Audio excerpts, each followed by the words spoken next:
मैं हूं न्यूट्रिशन गुरु संजीव पांडे और आपका बहुत स्वागत है हेल्थ खजाना में। दोस्तों, आज हम अपने पिछले वीडियो से बात को कंटिन्यू करेंगे, यानी हम बात जारी रखेंगे स्पोर्ट्स न्यूट्रिशन की और स्पेशली स्पोर्ट्स स्टूडेंट्स के रिस्पेक्ट में। तो आज हम बात करने वाले हैं nutrients for concern for teenagers. वो कौन से पोषक तत्व हैं जो टीनेजर्स को बहुत ज्यादा ध्यान देनी चाहिए अपनी डाइट में, अपने खान पान में, जो उनके करियर को अफेक्ट कर सकते हैं। तो दोस्तों, हम बात शुरू करें इससे पहले प्लीज चैनल को सब्सक्राइब कर लें और फिर आगे हम बात करते हैं nutrients of concern for teenagers पर। First nutrient for concern for teenagers is fatty acid omega 3। Omega 3 fatty acids में दो कंटेंट होते हैं, EPA एंड DHA। इसमें से जो DHA है, डिकोसा हेक्सोनिक एसिड, ये एक बहुत ही इंपॉर्टेंट रोल प्ले करता है ब्रेन के डेवलपमेंट में। और आपको इस एज ग्रुप में, है ना, 9 to 18 वाले एज ग्रुप में या 8 to 18 वाले एज ग्रुप में, क्योंकि ब्रेन का डेवलपमेंट चल रहा होता है, उस टाइम ये एक बहुत ही इंपॉर्टेंट न्यूट्रिएंट बन जाता है आपके लिए। ब्रेन के डेवलपमेंट का स्पोर्ट्स से क्या कंसर्न, आप बेहतर समझते हैं, फिर भी मैं थोड़ी सी बात करता हूं उस पर। ब्रेन के डेवलपमेंट का स्पोर्ट्स से ये कंसर्न है कि ये जो DHA है, ये हेल्प करता है हमें बेटर अंडरस्टैंडिंग में। ये हमारे ब्रेन के डेवलपमेंट में जो रोल प्ले करता है, उससे हमें सीखने और याद रखने में बहुत हेल्प मिलती है और इस तरीके से हमारी समझ बेहतर हो जाती है। तो जब हम एक स्पोर्ट्स स्टूडेंट हैं, हम एक स्पोर्ट्स में कुछ सीख रहे हैं, तो वहां पर आपकी अंडरस्टैंडिंग बेटर होनी चाहिए। जिनका ओमेगा 3 इनटेक अच्छा होता है, वो स्पोर्ट्स स्टूडेंट्स ज्यादा एक्सेल कर पाते हैं। वो जल्दी जो बारीकियां होती हैं स्पोर्ट्स की, जो टेक्निक्स होती हैं, वो जल्दी पिकअप कर पाते हैं।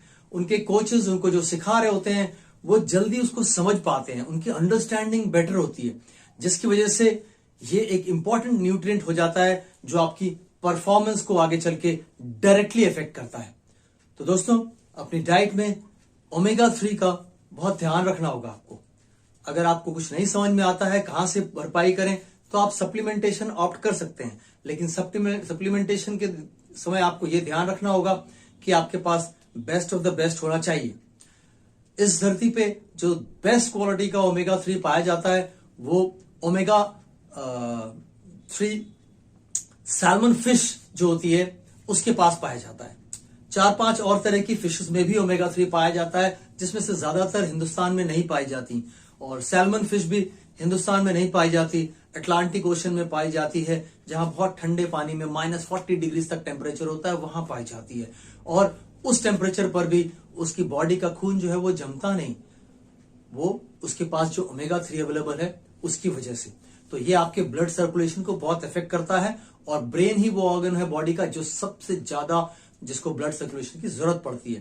तो दोस्तों, ये इस एज ग्रुप को इसी तरीके से रखा गया। आपकी जो स्कूलिंग होती है उसको इसी तरीके से स्ट्रक्चर किया गया कि जब तक आप एडल्टहुड में पहुंचे तब तक आपकी स्कूलिंग चलती रहे, है ना। 17 साल का होने के बाद 18वें साल में आप स्कूल से बाहर चले जाते हैं। तो स्कूलिंग को इस तरह के स्ट्रक्चर किया गया कि जब तक आपके ब्रेन का डेवलपमेंट चलता है तब तक आप सीख सकते हैं बहुत। तो उस दौरान जो सीखने की क्षमता है उसको ऑप्टिमम लेवल पर रखने के लिए आपको अच्छी क्वालिटी का ओमेगा 3 चाहिए होगा। Number two nutrient of concern for teenagers, that is vitamin D. Vitamin D के बारे में आज भी आप बहुत कुछ सुन रहे होंगे, है ना। इस दौर में कुछ ज्यादा चर्चा हो रही है। विटामिन डी एक स्पोर्ट्समैन के लिए क्यों बहुत इंपॉर्टेंट है? विटामिन डी एक स्पोर्ट्समैन के लिए इसलिए बहुत इंपॉर्टेंट है क्योंकि ये विटामिन डी ही आपकी बोन्स को स्ट्रेंथ देता है, आपकी हड्डियों को मजबूती प्रदान करता है। और अगर आप किसी भी तरह के स्पोर्ट्स में शामिल हैं, गेम्स में शामिल हैं, एथलेटिक्स में शामिल हैं, तो आपकी हड्डियों की मजबूती बहुत मायने रखती है आपकी परफॉर्मेंस को बेहतर बनाने के लिए। दोस्तों, ये विटामिन डी आपको अच्छे से पता है कि इसे हम सनशाइन विटामिन भी कहते हैं, क्योंकि हमें धूप से नेचुरल सोर्स से मिलता है। लेकिन इंडिया को बहुत लंबे समय तक विटामिन डी रिच कंट्री माना जाता था, पर आज के दौर में WHO की रिपोर्ट्स ने इंडिया को vitamin D deficient country declare कर दिया है। क्यों ऐसा हो रहा जानते हैं? ये रिच इसलिए था क्योंकि हम एक ऐसे देश में रहते हैं जहां 12 महीने हमें धूप मिलती है, लेकिन आज हम डेफिशिएंट इसलिए हो गए क्योंकि हमारा ज्यादातर समय ऐसी जगह पर बीत रहा है जहां हमारा किसी धूप से कोई संपर्क नहीं होता, और जब हम धूप में निकलते भी हैं तो फिर हम ग्लव्स और मास्क और कैप और सनस्क्रीन इन सब चीजों का यूज कर रहे होते हैं, तो वो सनलाइट हमारे स्किन के संपर्क में भी नहीं आती। और अगर ऐसा है तो आपको इसका सप्लीमेंटेशन पर जरूर ध्यान देना चाहिए। मार्केट वाले जो इंजेक्शन वाले सप्लीमेंट्स होते हैं उसमें नहीं जाइएगा, क्योंकि वो एक बार में वन टाइम आपकी रिक्वायरमेंट पूरी कर देते हैं, लगातार पूरी नहीं हो पाती। तो इसकी जो क्वांटिटी आपको चाहिए वो यंगस्टर्स में 9 से 18 साल तक समझ लें लगभग 1000 इंटरनेशनल यूनिट की आवश्यकता आपको होती है, और उसके ऊपर से एडल्ट हो जाने पर फिर around 1900 international units per day चाहिए होती है। तो विटामिन डी का लेवल ऑप्टिमम रखेंगे तो आप अपनी परफॉर्मेंस को मैक्सिमाइज कर पाएंगे।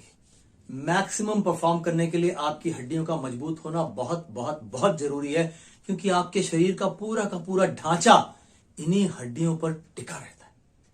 Number 3, next nutrient of concern is calcium. Calcium के बारे में बहुत बताने की जरूरत नहीं है, सब लोग कैल्शियम के बारे में बहुत कुछ जानते हैं। हमारे शरीर की ये हड्डियां कैल्शियम से ही बनी होती हैं। विटामिन डी के साथ मिलकर कैल्शियम हमारे शरीर की हड्डियों का निर्माण करता है। हमारे पूरे शरीर में जितने भी मिनरल्स इस्तेमाल होते हैं करीब 11, उनमें सबसे ज्यादा मात्रा में जो मिनरल हमारे शरीर को चाहिए होता है वो कैल्शियम ही है।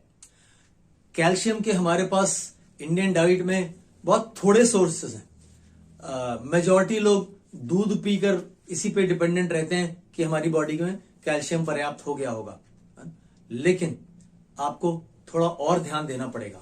क्यों? क्योंकि आज जो दूध आप पी रहे हो वो दूध उस सोर्स से नहीं आ रहा जिससे उसमें कैल्शियम की मात्रा भरपूर हुआ करती थी। आज वो गाय भैंस जिनका दूध आप पी रहे हो वो हरा चारा नहीं खा रही, उन्हें ऑक्सीटोसिन के इंजेक्शन लगा के दूध निकाला जा रहा है, तो उसमें भी उसका जो कंटेंट है मिल्क का उसमें फर्क आ गया। तो आपको कैल्शियम के कुछ और सोर्सेज भी खोजने होंगे और अपनी कैल्शियम की सप्लाई भरपूर रखनी होगी। Next, number 4, next nutrient of concern is iron. Iron के बारे में भी बहुत सारे लोग बहुत कुछ जानते हैं, लेकिन मेरा तजुर्बा ये कहता है, ज्यादातर लोगों से बात करने पे पता चलता है कि वो पूरा नहीं जानते, बहुत अधूरा अधूरा सा जानते हैं। जब आप अपनी ब्लड रिपोर्ट्स देखते हैं जहां सबसे ऊपर लिखा होता है हीमोग्लोबिन, तो उस हीमोग्लोबिन के लेवल से ही आप ये अंदाजा लगाते हैं कि शरीर में खून का लेवल क्या है, कितने स्वस्थ हैं आप खून के लेवल से। तो उस हीमोग्लोबिन में जो हिम है दैट इज आयरन। हिम यानी आयरन, और जो उसका दूसरा हिस्सा है ग्लोबिन वो है प्रोटीन। आयरन आपके खून का एक कंटेंट है ना, उसका एक पार्ट है। आयरन आपके खून के थ्रू ऑक्सीजन को आपके बॉडी के हर हिस्से तक पहुंचाने के लिए रिस्पॉन्सिबल है। अब समझते हैं कि आयरन का क्या रोल हुआ फिर एक स्पोर्ट्समैन या एक स्पोर्ट्स स्टूडेंट की लाइफ में। स्पोर्ट्समैन को ऑक्सीजन का लेवल बहुत हाई चाहिए होता है। आपकी बॉडी के अंदर ऑक्सीजन का लेवल बहुत अच्छा होना चाहिए व्हेन यू आर परफॉर्मिंग, नहीं तो आप बहुत जल्दी थक जाएंगे, हांफने लगेंगे, आपके शरीर में दर्द होने लगेगा। तो यही आयरन ऑक्सीजन को सब जगह पहुंचाता है। अगर आयरन का लेवल अच्छा है आपके बॉडी में तो अच्छी मात्रा में ऑक्सीजन सब जगह पहुंच रही होगी और आप जल्दी थकेंगे नहीं, थोड़ी देर में हांफने नहीं लगेंगे। इसलिए आयरन स्पोर्ट्स पर्सन के लिए बहुत इंपॉर्टेंट हो जाता है। टीनेज ग्रुप की बात करें तो ज्यादातर टीनेजर्स हरी सब्जियों से थोड़ा कतराते हैं, है ना, सब्जियां नहीं खाते। याद रखें दोस्तों, नहीं भी अच्छी लगती है तो भी जो थोड़ी अच्छी लगती है वो छांट लें। हरी पत्तेदार सब्जियां आपको अच्छी मात्रा में आयरन प्रोवाइड करती हैं। सैलड में ही भले खाएं, लेकिन जरूर खाएं, उससे आपका आयरन बैकअप हमेशा मजबूत रहेगा। और जरूरत की बात करें, कितनी आपको आवश्यकता है, 8 साल से 13 साल की उम्र में 8 मिलीग्राम प्रतिदिन, एंड 14 टू 18 ईयर्स वाले एज ग्रुप में लड़कों के लिए 11 मिलीग्राम पर डे और लड़कियों के लिए 15 मिलीग्राम पर डे। और ये पर डे इसलिए because you need it every day, right. तो दोस्तों, ये 4 ऐसे न्यूट्रिएंट्स थे जिनका आपको विशेष ख्याल रखना है अपनी डाइट में, अपने सप्लीमेंटेशन में।